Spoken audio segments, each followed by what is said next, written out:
Hello दोस्तों, आप सभी का फिर से स्वागत है मेरे चैनल ज्ञान मंदिर में। तो आज मैं आपको मुंशी प्रेमाचंद्र की उपन्यास प्रेमा के पार्ट 2 के बारे में सुनाऊंगी। तो आइए शुरू करते हैं। जलन बुरी बला है। लाला बद्री प्रसाद अमृत राय के बाप के दोस्तों में थे और अगर उनसे अधिक प्रतिनिष्ठ न थे तो बहुत हेठे भी न थे। दोनों में लड़के लड़की के ब्याह की बात पक्की हो गई थी और अगर मुंशी धनपत राय 2 बरस भी और जीते तो बेटे का सेहरा देख लेते, मगर कालवंश हो गए और यह अरमान मन में लिए वे खुद को सिधारे। हाँ, मरते मरते उनके बेटे को यह नसीहत थी कि बद्री प्रसाद की लड़की से अवश्य विवाह करना। अमृत राय ने भी लजाते लजाते बात हारी थी, मगर मुंशी धनपत राय को मरे आज 5 बरस बीत चुके थे। इस बीच में उन्होंने वकालत भी पास कर ली थी और अच्छे खासे अंग्रेजन बन बैठे थे। इस परिवर्तन ने पब्लिक की आंखों में उनका आदर घटा दिया था। इसके विपरीत बद्री प्रसाद पक्के हिंदू थे। साल भर 12 मास उनके यहाँ श्रीमद की कथा हुआ करती थी। कोई दिन ऐसा न जाता कि भंडारे में 150 साधुओं का प्रसाद न बनता हो। इसी उदारता ने उनको सारे शहर में सर्वप्रिय बना दिया था।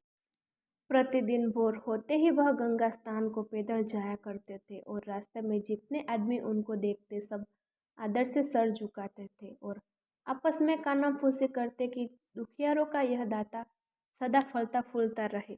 यद्यपि लाला बद्री प्रसाद अमृत राय की चाल ढाल को पसंद न करते थे और कई बार उनको समझाकर हार भी चुके थे, मगर शहर में ऐसा होनहार, विद्यावान, सुंदर और धनी कोई दूसरा आदमी न था जो उनकी प्राण से अधिक प्रिय लड़की प्रेमा के पति बनने के योग्य हो।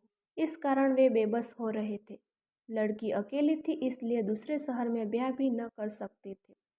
इस लड़के के गुण और सुंदरता की इतनी प्रशंसा थी कि उस शहर के सबसे रईस उसे चाहते थे। जब किसी कामकाज से मौके पर प्रेमा 16 श्रृंगार करके जाती तो जितनी और स्त्रियां वहां होती उसके पैरों तले आंखें बिछाती। बड़ी बूढ़ी औरतें कहा करती थी कि ऐसी सुंदर लड़की कहीं देखने में नहीं आई और जैसी प्रेमा औरतों में थी वैसी ही अमृत राय मर्दों में थी। ईश्वर ने अपने हाथों से दोनों का जोड़ा मिलाया था। हाँ, शहर के पुराने हिंदू लोग इस विवाह के खिलाफ थे। वह कहते कि अमृत राय सब गुण आगर सही, मगर है तो ईर्ष्याई। उनसे प्रेमा जैसी लड़की का विवाह करना ठीक नहीं है। मुंशी जी के नातेदार लोग भी इस शादी के विरुद्ध थे। इसी खींचतान में 5 बरस बीत चुके थे।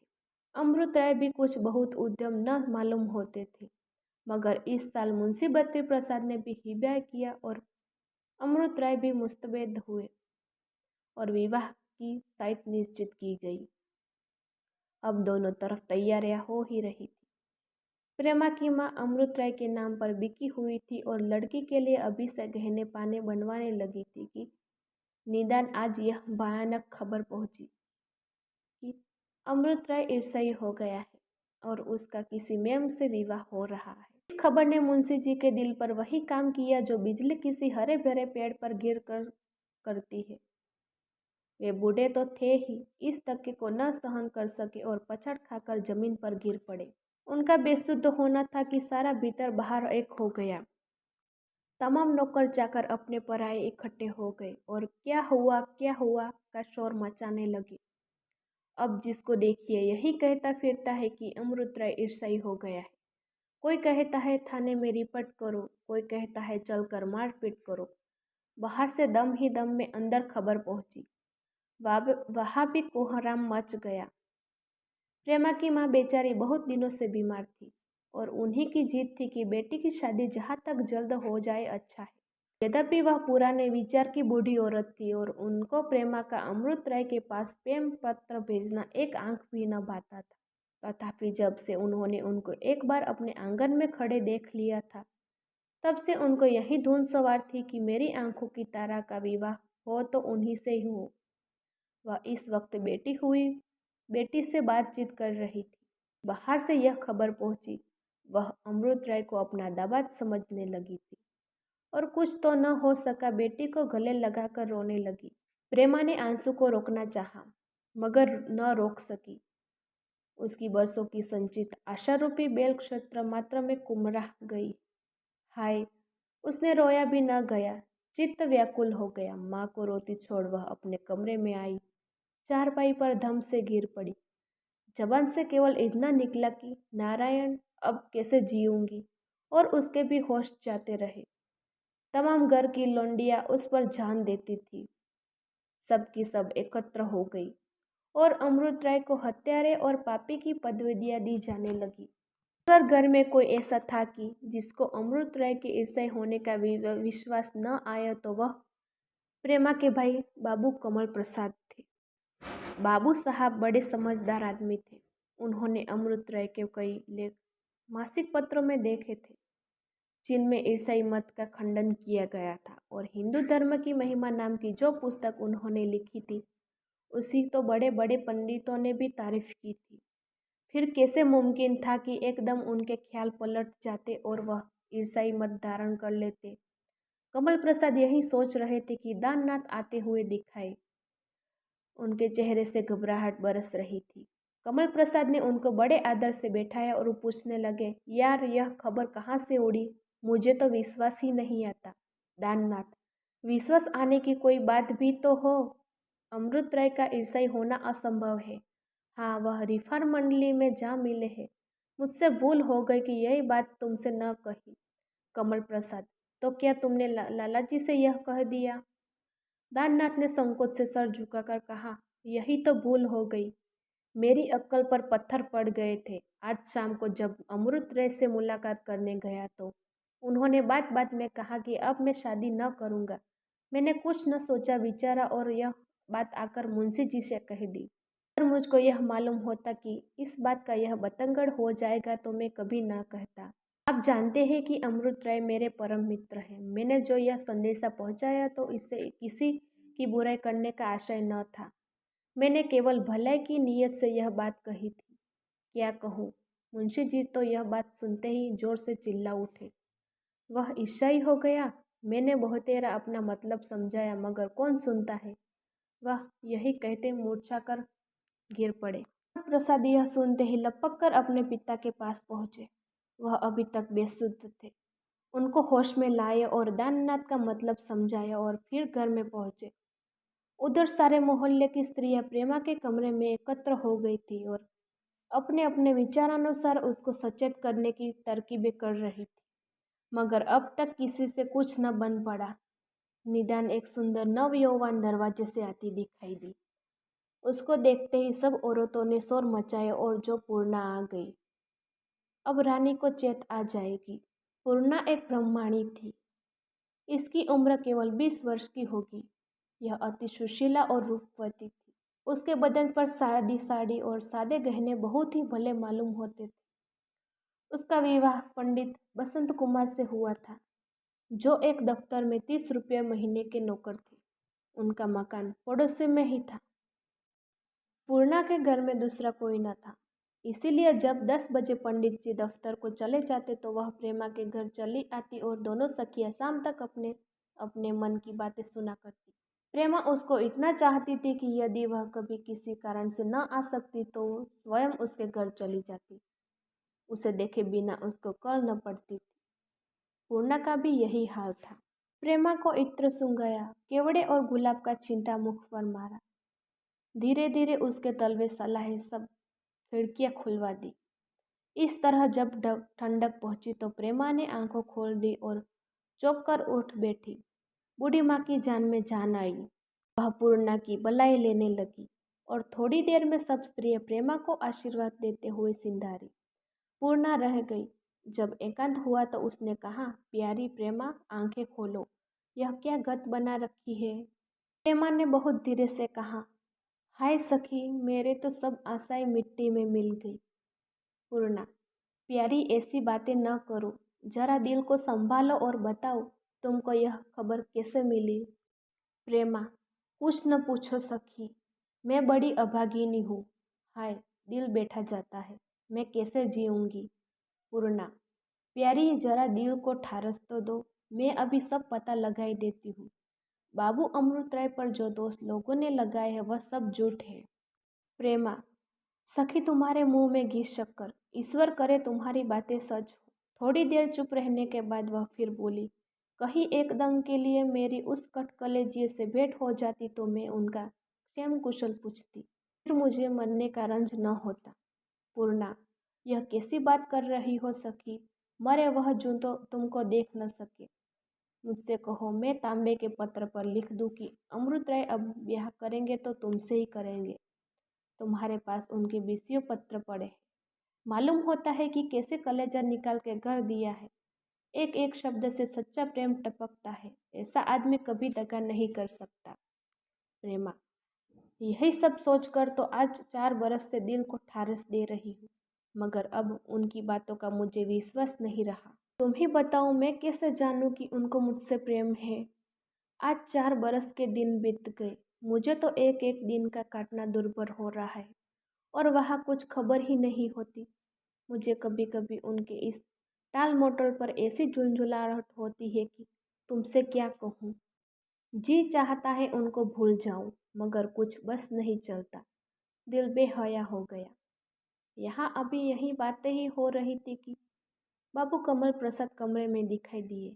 उनको देखते ही पूर्णा ने घूंघट निकाल ली और प्रेमा ने भी चट आंखों से आंसू पोंछ लिए और संभल बैठी।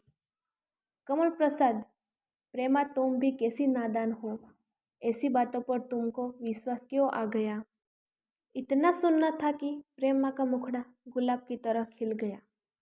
हर्ष के मारे आंखें चमकने लगी। पूर्णा ने आहिस्ता से उसकी एक उंगली दबाई। दोनों के दिल धड़कने लगे कि देखे यह क्या कहता है। कमल प्रसाद, बात केवल इतनी हुई कि घंटा भर हुआ लाला जी के पास बाबू दाननाथ आए हुए थे। शादी ब्याह की चर्चा होने लगी थी तो बाबू साहब ने कहा कि मुझे तो बाबू अमृत राय के इरादे इस साल भी पक्के नहीं मालूम होते। शायद वह रिफॉर्म मंडली में दाखिल होने वाले हैं। बस इतनी सी बात लोगों ने कुछ का कुछ समझ लिया। लाला जी अधर बेहोश होकर गिर पड़े। अम्मा उधर बदमाश हो गई। अब जब तक उनको संभाल लूँ कि सारे घर में कोलकला होने लगा। ईर्ष्या होना क्या कोई दिल लगी है?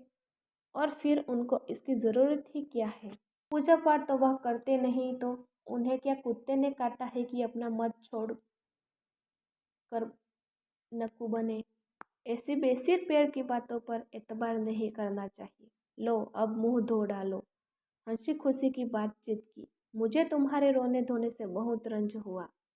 यह कहकर बाबू कमल प्रसाद बाहर चले गए और पूर्णा ने हंसकर कहा, सुना कुछ? मैं जो कहती थी कि यह सब झूठ है। ले अब मुंह मीठा कराओ। हेमा ने प्रफुल्लित होकर पूर्णा को छाती से लिपट लिया और उसके पतले पतले होठों को चूमकर बोली, मुंह मीठा हुआ या और लोगी? पूर्णा, यह मिठाइयाँ रख छोड़ो। उनके वास्ते जिनकी निठुराइयों पर अभी कूट न रही थी, मेरे लिए तो आगरा वाले की दुकान की ताज़ी ताज़ी अमृतियाँ चाहिए। प्रेमा, अच्छा अब कि उन्हें चिट्ठी लिखूंगी तो लिख दूंगी कि पूर्णा आपसे अमृतियाँ मांगती है। पूर्णा, तुम क्या लिखोगी? हाँ, मैं आज का सारा वृत्तांत लिखूंगी। ऐसा ऐसा बताऊंगी कि तुम भी क्या याद करो। सारी कलाई खोल दूंगी। प्रेमा, अच्छा रहने दीजिए यह सब दिल लगी। सच मानो पूर्णा, अगर आज की कोई बात तुमने लिखी तो फिर मैं तुमसे कभी न बोलूँगी। पूर्णा, बोलो या न बोलो मगर मैं लिखूंगी ज़रूर। इसके लिए तो उनसे जो चाहूँगी ले लूँगी। बस इतना ही लिख दूँगी कि प्रेमा को अब बहुत न तरसाइए। प्रेमा, अच्छा लिखिएगा तो देखूँगी। पंडित जी से कहकर वह दुर्गत कराऊँगी कि सारी शरारत भूल जाओ। मालूम होता है उन्होंने तुम्हें बहुत सर पर चढ़ा रखा है। अभी दोनों सखियाँ भी कर खुश न हो पाई थी कि उनको रंज पहुंचाने का फिर सामना हो गया।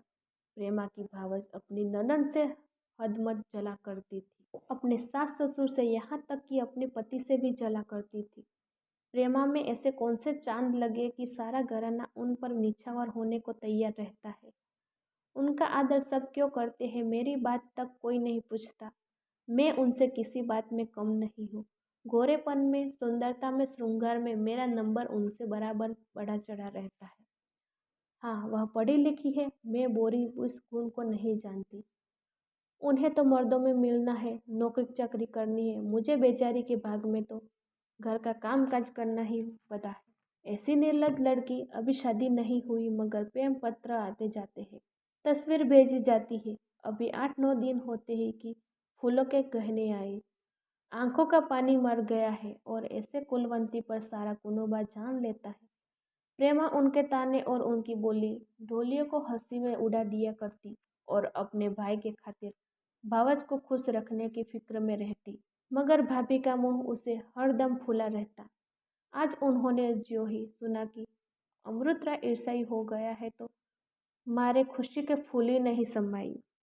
मुस्कुराते मटकते प्रेमा के कमरे में पहुंची और बनावट की हंसी हंसकर बोली, क्यों रानी, आज तो बात खुल गई।